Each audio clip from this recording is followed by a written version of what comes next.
Hello guys, welcome to online world. और आज हम सीखने वाले हैं कि हम टैली में बेसिक डाटा एंट्रीज कैसे करेंगे।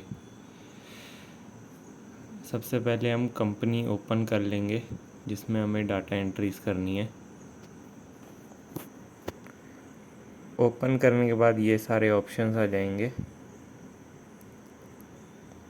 इन सारे ऑप्शंस में वाउचर्स में आ जाएंगे जिसमें सब प्रकार की डाटा एंट्रीज होती हैं, जैसे purchase, sale, contra, journal, etcetera etcetera. ये साइड में इनके शॉर्टकट्स लिखे हुए हैं। सबसे पहले हम सेल का वाउचर देख लेते हैं। सेल में आके अपन सबसे पहले डेट सेट कर लेंगे, जिस भी डेट का हमें बिल बनाना है। डेट के बाद पार्टी का नाम लिख देंगे, जो भी पार्टी का बिल कट रहा है।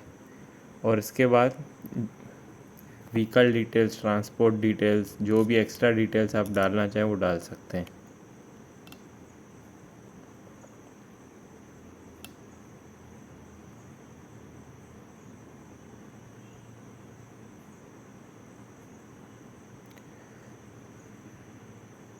ये डिटेल्स काम आती हैं जब बिल कहीं कहीं भी देना होता है।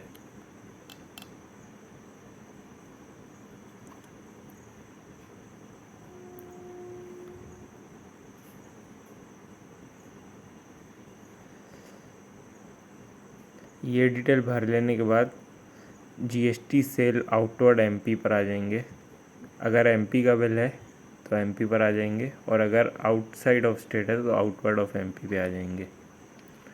अब यहाँ पर आइटम डाल देंगे, जो आइटम हम बेचने वाले हैं सामने वाली पार्टी को। फॉर इंस्टेंस हम ब्रोकन बेचने वाले हैं तो हम ब्रोकन को एक्सेप्ट कर लेंगे, सेलेक्ट कर लेंगे। टैली के जो भी कंट्रोल्स होते हैं वो मैं अपने डिस्क्रिप्शन में डाल दूँगा, वहाँ से आप देख सकते हैं।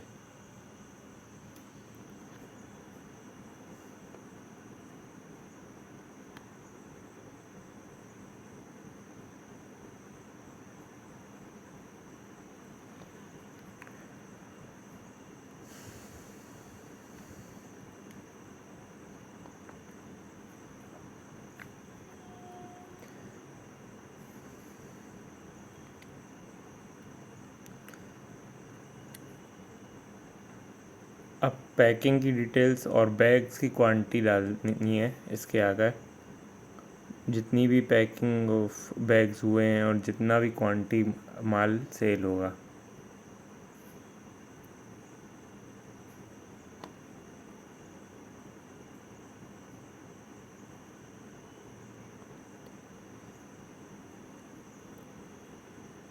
ये कैलकुलेट करके लिखना पड़ता है, इसलिए हम कैलकुलेटर यूज़ कर लेते हैं।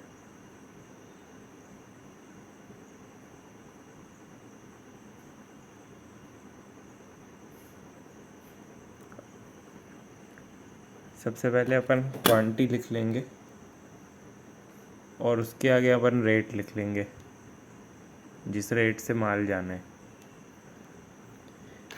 रेट लिखने के बाद अगर कोई डिस्क्रिप्शन डालना है तो वो डाल सकते हैं।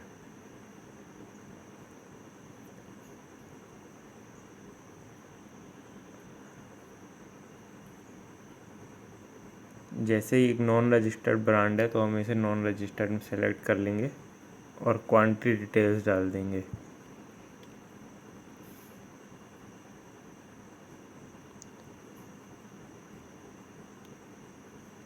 इसके आगे अगर कोई फ्रेट जुड़ा हुआ है तो वो भी ऐड कर सकते हैं, और कोई दूसरा आइटम ऐड करना हो तो वो भी ऐड कर सकते हैं। जैसे इस बिल पर है तो हम डाल देंगे, और उसकी भी अलग क्वांटिटी और डिस्क्रिप्शन डाल देंगे।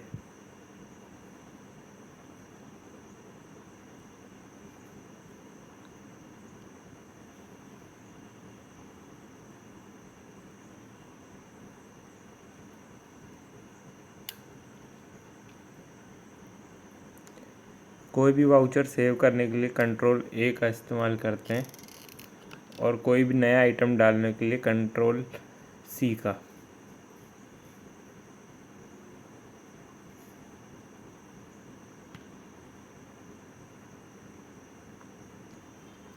एक बार अच्छे से चेक कर लेंगे कि हमारी क्वांटिटी सही है कि नहीं और रेट सही लगा है कि नहीं, जिससे बिल का अमाउंट क्लियर हो जाए।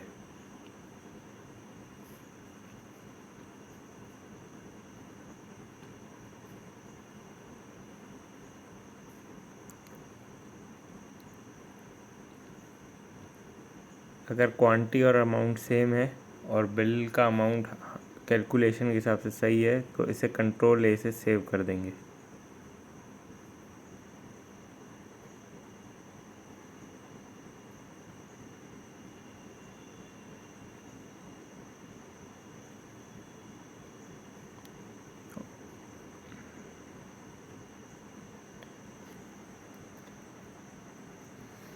और ये बिल कुछ ऐसा दिखेगा प्रिंट में।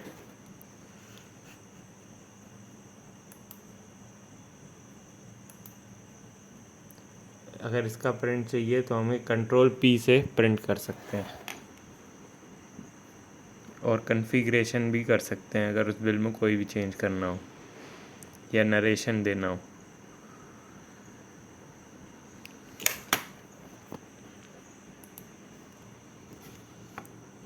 अब हम आ जाते हैं पेमेंट वाउचर पे। पेमेंट वाउचर वो वाउचर होता है जैसे हमें किसी को भी पेमेंट करनी हो कैश या बैंक से, तो वो उस काम के आता है। इसमें अपन पहले कैश करके देख लेंगे।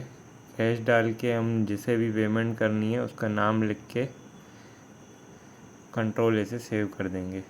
फॉर एग्ज़ाम्पल अगर हम एक मोबाइल रिचार्ज कर रहे हैं, उसका खर्चा लिखना है तो उसके लिए ऊपर कैश कर देंगे और नीचे मोबाइल रिचार्ज डाल देंगे।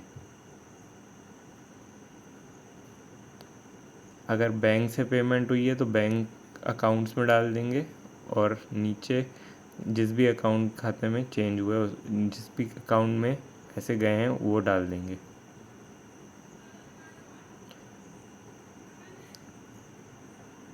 ऐसे ही रिसिप्ट्स में हम कोई भी पेमेंट जो रिसीव हुई है हमको वो सिलेक्ट कर सकते हैं, या तो कैश या तो बैंक। सबसे पहले हम कैश डाल देंगे और जिस भी पार्टी से पेमेंट रिसीव हुआ है उसका नाम डाल के सेव कर देंगे कंट्रोल ए से।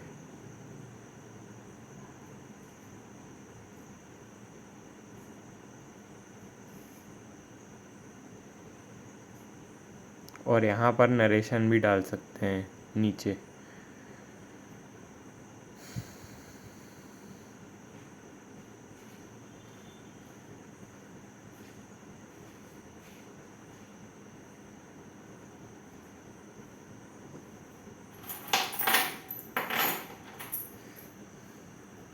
इसके बाद हम परचेज़ वाउचर पर आ जाएंगे।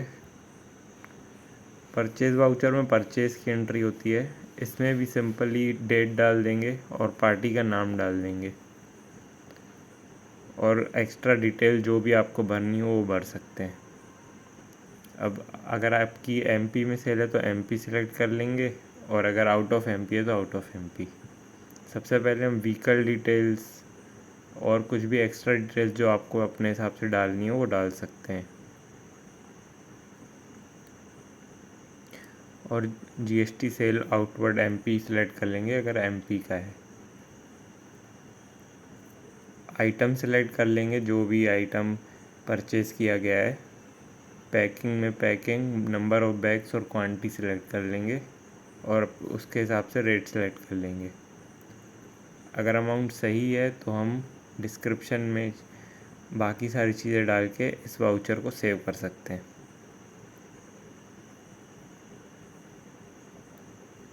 अब ये सेव हो गया है। और लास्टली हम देख लेते हैं कॉन्ट्रा एंट्री। कॉन्ट्रा एंट्री या तो जब बैंक में कैश डिपॉजिट होता है तो की जाती है या तो कैश विड्रॉल हुआ है तब की जाती है। तो हम दोनों टाइप की चीज़ें देख लेते हैं। ऊपर कैश आ जाएगा और नीचे बैंक आ जाएगा, या बैंक ऊपर आ जाएगा और कैश नीचे आ जाएगा। तो इससे हमें कैश डिपॉजिट और कैश विड्रॉल की एंट्री हो जाएगी।